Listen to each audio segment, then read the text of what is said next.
O Senhor esteja convosco. Ele está no meio de nós. Proclamação do Evangelho de Jesus Cristo segundo Mateus. Glória a vós, Senhor. Naquele tempo disse Jesus à multidão: o reino dos céus é ainda como uma rede lançada ao mar, e que apanha peixes de todo tipo. Quando está cheia, os pescadores puxam a rede para a praia, sentam-se e recolhem os peixes bons em cestos e jogam fora os que não prestam. Assim acontecerá no fim dos tempos. Os anjos virão para separar os homens maus dos homens que são justos, e lançarão os maus na fornalha de fogo. E aí haverá choro e ranger de dentes. Compreendestes tudo isso? Eles responderam sim. Então Jesus acrescentou: agora, pois, todo mestre da lei que se torna discípulo do reino dos céus é como um pai de família que tira do seu tesouro coisas novas e velhas. Quando Jesus terminou de contar essas parábolas, partiu dali. Palavra da salvação. Glória a vós, Senhor. Sentemos um pouquinho. Está frio e eu normalmente não gosto de falar muito, só 50 minutos, coisa pouca. Deixar a panela no fogo? Bom, então fala um pouco mais. Bom, gente, uma igreja, um templo, pode chegar também, deixa o elétrico, tá? Uma igreja, um templo construído, erguido, para quê? Para quê?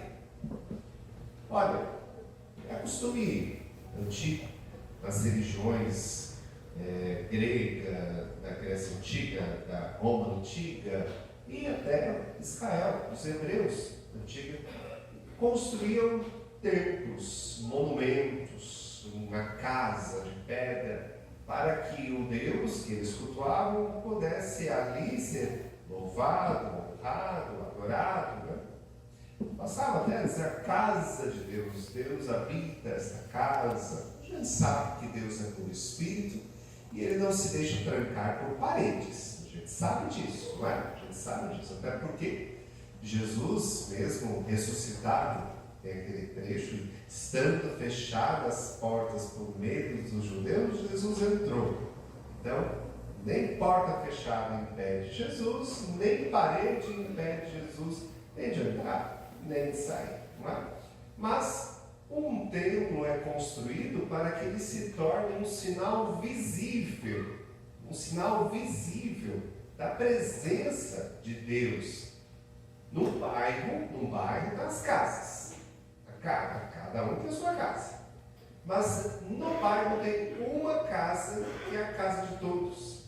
É a casa entre as casas. E é isso, essa igreja é a casa entre as casas. Toda família tem a sua casa.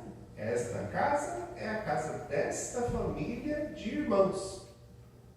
No começo do cristianismo, que o cristianismo era perseguido, eles só tinham um lugar para celebrar o culto a Deus, a Eucaristia.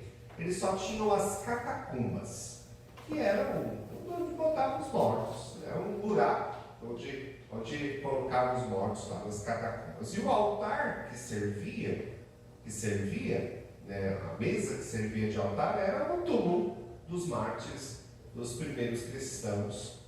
Por isso que até hoje a igreja mantém um rito de dedicação de um altar. Quando a gente dedica um altar a Deus, consagrando ele para Deus, até hoje a igreja, lembrando disso, coloca uma relíquia, que é um pedacinho do osso, um pedacinho do pelo, alguma coisa de um santo. Não coloca em cima do altar mais. Antigamente botava em cima. Coloca embaixo do altar, porque o altar é Cristo. Então o santo não está acima de Cristo. Antigamente era em cima. Quando vocês forem em igrejas antigas, que tem aqueles altares laterais, assim, da catedral, vocês podem ver também na Matriz São Bernardo, tem aqueles altares laterais, vocês vão lá para ver. Tem sempre em cima do altar um buraco, quadradinho. Era ali que colocava uma pedra, chamada pedra da ara do altar, uma pedra onde tinha relíquias do santo. E foi assim que começou a ter um nome de um santo, um lugar onde se celebra a Eucaristia. Onde vamos celebrar a Eucaristia? Lá na catacumba de Santo Inês. Foi aí, lá no túmulo de Santo Inês. E assim o cristianismo surge como o espaço onde se celebra a Eucaristia, sempre dedicado, sempre honrado com a memória de uma pessoa que veio antes de nós. Que batalhou como nós estamos batalhando hoje. E que venceu. Foi perseverante até o fim e venceu. Era assim. Por isso celebravam no lugar onde tinha o túmulo dos mártires. Para dizer, eles foram até o fim. Eles venceram. Eles foram perseverantes, fiéis a Jesus até o fim. Por isso até hoje. É bom, sabia? A gente ter uma inspiração e saber que alguém chegou lá, sabe? Porque às vezes a gente pode ir caminhando na comunidade, e aí sabe que tem sempre um problema, uma dificuldade aqui, uma perseguição acolá, os nossos problemas de relacionamento, porque aqui ninguém é santo, ninguém é anjo. Aí você fala, vou desistir. Vou desistir o quê? Não, vou desistir. Aí você olha para o santo. Você olha para o santo que é patrono da comunidade e diz, ele não desistiu. Ele também passou por dificuldades. Ele também passou pelas perseguições e provações da caminhada com Jesus. Ele não desistiu. E ele alcançou, chegou lá, porque o céu é a vitória. Ele venceu as dificuldades. Então você chega e olha, Santo Inácio é um símbolo para que a gente não desista da caminhada, para que a gente não desista de anunciar o reino de Deus. E ter a devoção ao santo nem significa tanto, faz parte, mas não é o principal. Que ele vai ficar no céu intercedendo para a gente ficar ganhando coisa. Quero uma casa, quero um carro, quero saúde, quero um sapato para botar nos pés. Tá frio, quero um cachecol, quero uma touca para botar na cabeça. E tudo pede para o santo. Não é para isso, não. Os milagres, eles acontecem para nós termos um sinal de Deus de confirmação. Mas a gente não tem que viver só atrás de milagres, a gente tem que viver atrás do céu. Atrás do céu, não é atrás de milagres.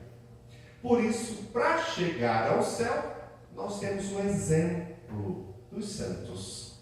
É isso que eles significam. Eles são exemplos de como seguir a Jesus. Como seguir a Jesus? Seguir a Jesus como Santo Inácio. Vocês escolheram ter como inspiração o seguimento de Jesus na evangelização como Santo Inácio. Vocês escolheram, a comunidade escolheu. E essa devoção, esse amor a Santo Inácio é tão profunda que inclusive marca a história do bairro. O bairro se chama Santo Inácio. O bairro se chama Santo Inácio. Está vendo? Vocês marcaram a devoção a Santo Inácio marca até a origem do bairro. Não percam isso. Não percam isso. Não percam isso. Digam por aí, o bairro se chama Santo Inácio, porque esta igreja é dedicada a este santo evangelizador. Homem que trocou a vida do exército, da monarquia, para seguir a Jesus. Para seguir Jesus. Assim como, inspirado em São Francisco, deixou aquela vida e escolheu combater em outras frentes de batalha. Outras frentes de batalha. Fundou uma congregação, fundou uma comunidade de pessoas que aderiam à fé igual a ele, missionária, para aumentar a glória de Deus, o conhecimento de Deus. E olha, não fosse Santo Inácio, nós não teríamos os jesuítas. Não fosse os jesuítas, nós talvez não estaríamos aqui hoje, no Brasil, porque os jesuítas fizeram um esforço imenso para nos trazer a palavra de Jesus para essa terra. O Brasil é o Brasil por causa de Santo Inácio, que fundou os jesuítas e que vieram para cá. E muitas pessoas, infelizmente, fazem uma leitura muito distorcida, muito perversa com os jesuítas. Muito perversa com os jesuítas. Porque no Brasil, os jesuítas ajudaram e muito na proteção dos povos originários, na conservação da sua cultura, aprenderam o Tupi-Guarani, criaram gramática para o Tupi-Guarani, foram um grande apoio, tá? Um grande apoio. Aqui, quando você olha, alguns só olham uma coisa, né? Só olha uma coisa. Então, Anchieta. Quem foi José de Anchieta? Um jesuíta. Quando você passar na rodovia, você fala, ela se chama José de Anchieta, por causa de Santo Inácio, que fundou os jesuítas. A nossa terra é marcada pela evangelização que nasceu no coração de Santo Inácio. Mas nós estamos ali como tema Santo Inácio e a conversão para o reino de Deus. A primeira conversão de Santo Inácio acontece para ele. Sabe que na história de Santo Inácio tem um momento em que ele vai se confessar, quando ele muda de vida, quando ele não quer mais o que ele fazer. Você sabe quantos dias ele ficou se confessando? 3 dias seguidos. 3 dias seguidos. 3 dias seguidos. E eu sou professor de uma escola em Santo André, e a coordenadora sempre brinca comigo. Hoje eu recebi salário. E a coordenadora sempre pergunta: eu não vou me confessar com o Padre Adriano, porque senão eu vou precisar de um dia inteiro. Nossa, Santo Inácio durou 3, eu quase falei para ela: você vai precisar de um pouco mais, querida. Mas veja, isso é o quê? O arrependimento de Santo Inácio e o desejo sincero de deixar de trabalhar para aquele reino e escolher para si outro reino. E ele vai evangelizar lá na Terra Santa, no meio dos judeus, no meio daquele povo, e leva a mensagem de Jesus. É o exército de Jesus. E até recentemente, a congregação masculina que mais tinha membros, até 2, 3 anos atrás, eram os jesuítas. Tudo bem que o Papa era jesuíta. Isso é uma boa propaganda, né? Agora talvez os agostinianos ultrapassem essa marca, né? Porque o Papa é agostiniano. Mas pensemos como tudo que aconteceu no coração de Santo Inácio, até hoje surge os seus efeitos. Também ele funda os exercícios espirituais. Para quê, gente? Para quê? Para a conversão, para o encontro com Deus, para a mudança de vida, né? Para a mudança de vida. A primeira leitura, nós temos a glória de Deus que pousa naquela igreja. Glória de Deus que pousa naquela igreja, na nuvem. o fogo que aparece ali, a glória de Deus que aparece. Pergunto, a glória de Deus está presente, habita essa igreja de vocês? O Salmo, Carmen, o Salmo diz assim, eu prefiro passar um dia dentro da tua casa, da tua igreja, do que 1000 anos fora dela. Ah, quanta alegria que eu sinto em atravessar e cruzar os limiares da casa de Deus. O Salmo é exaltando. Nós temos esse mesmo amor para as nossas igrejas? Temos. Você sabe que a gente precisa pensar muito.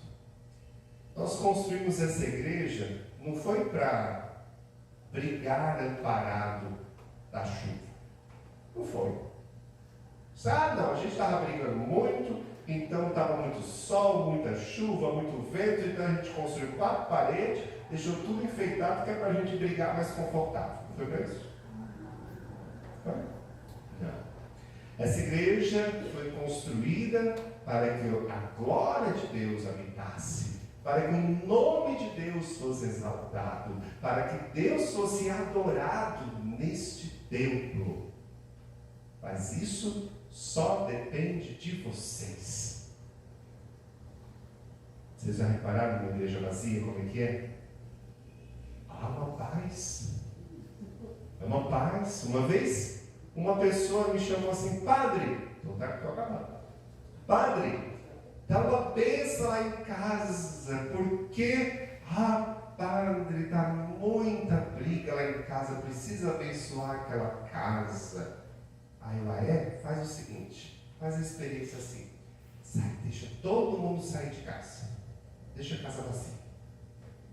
Aí você abre a porta sozinho e entra, caladinho, entra, vai em todos os cômodos. Você vai ver a paz que é quando vocês não estão lá.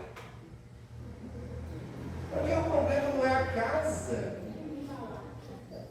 O problema não é a casa, são as pessoas na sua casa que precisam de bênção, vocês que precisam de conversão. Quanto mais vocês mudarem os comportamentos, mais a casa será uma casa de paz. Quanto mais vocês glorificarem a Deus, mais esse templo será para a glória de Deus. Quanto mais vocês viverem o amor, mais esse templo e o nome de Deus será exaltado. Será exaltado. E aí entra agora o reino de Deus. O reino de Deus. Começando aqui entre nós. Nós, com a nossa vida, com a nossa atitude, nós colocamos as sementes do reino de Deus. Sabe por quê? É a última coisa que eu vou falar para vocês dormirem. O reino de Deus é Deus reinando. Parece óbvio, mas às vezes não é. Algumas pessoas acham que o reino de Deus é ter comida, ter bebida, todo mundo ter abrigo, todo mundo ter emprego, os trabalhadores serem bem remunerados, todos terem saúde, todos terem qualidade de vida, todo mundo ter todas as suas necessidades atendidas. Mas se não tem Cristo, não é reino de Cristo. Se não tem Deus, não é reino de Deus. O reino de Deus é Deus reinando. Que pode acontecer em algum lugar do mundo, eu não conheço, mas em algum lugar do mundo em que os seres humanos vivam bem, tenha tudo, segurança, tudo. Mas se não tem Cristo, não é reino de Cristo. Se não tem Deus, não é reino de Deus. Cuidado, cuidado, para você não difundir um reino que é dos homens e que não tem lugar para Deus. O reino é de Deus. Mas e o resto, padre? Não é bom? É bom. Necessário, indispensável. Mas quando Cristo reina, tudo mais nos é acrescentado. Porque nós só não temos essas coisas por causa do pecado. Por causa do pecado. Se Cristo reina nos corações humanos, tudo nós temos. porque nós somos humanos. O reino de Deus é Deus reino. Então é isso que estava no coração de Santo Inácio, é isso que tem que estar no nosso coração. Propagar o reino de Deus e começá-lo já entre nós. Se ele não reina no meu coração, eu não consigo dar aquilo que eu não tenho de Santa Teresa. Amém. Amém. Vamos ficar de pé, fazer as nossas preces.